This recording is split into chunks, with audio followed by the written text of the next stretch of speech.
and his mam can live with him, but not Sadie, nor his dad.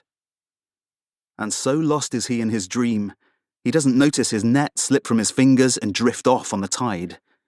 "Jason!" squawks his sister. "Dad'll kill you!" "Oh, Jesus!" agrees his mam. "Your dad!" His tummy turns over as he thinks of his father.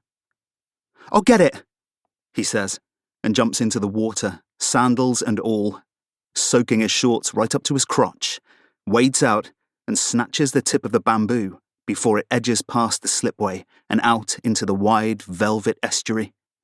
"Got it!" he calls, as if he's netted a monster. "Dad'll still kill you," says Sadie, smug, as they trudge up the hill. "You're soaked." "Your dad won't know," mollies his mum. "You'll be nice and dry by then." But Jason doesn't care either way. Not right now. Right now, he's Dick Whittington, sitting in his fat future, counting his coins and his stacks of books besides. And his dad? His dad's an ant, an emmet, so far away he's small enough to stamp on. Chapter 1. James. 2018.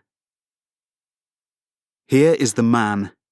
His days are practiced, precise, military in detail and execution. He selects socks, black silk mix from rolled ranks of identical pairs, striped cotton boxers from the folded pile, releases a pristine linen shirt from its plastic shroud.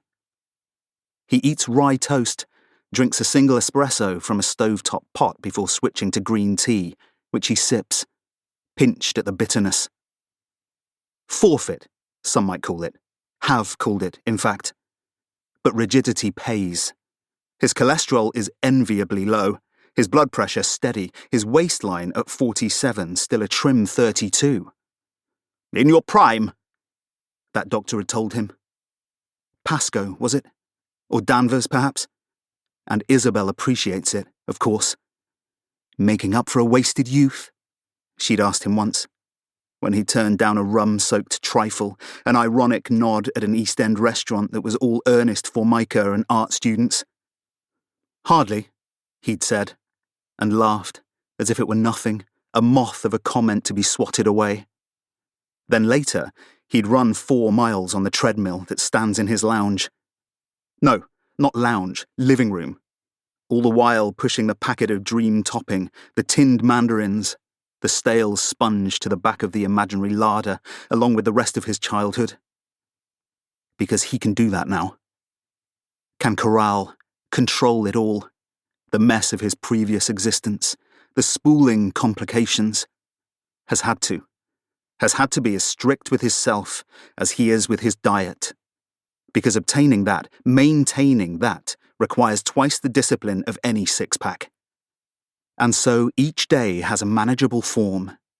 He rises at 6, works out for an hour, showers and dresses according only to season and invitation, never whim, eats standing at the counter while skimming the papers, 2 broadsheets, 1 tabloid.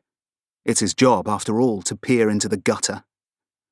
Then, his crockery rinsed, stacked in the stainless steel smeg, he walks the 4 yards to his office, sits at his Urquhart desk, and begins. Such a strange charade, ghosting.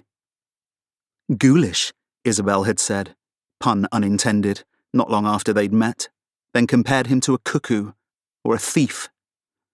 "I know it's your job," she'd continued, "but still." Then she'd laughed, faked a shudder, her polished bob flicking forward and catching on her lips. "I'm only putting on their shoes," he'd said, resisting the temptation to replace the lock neatly behind one ear. "That's all."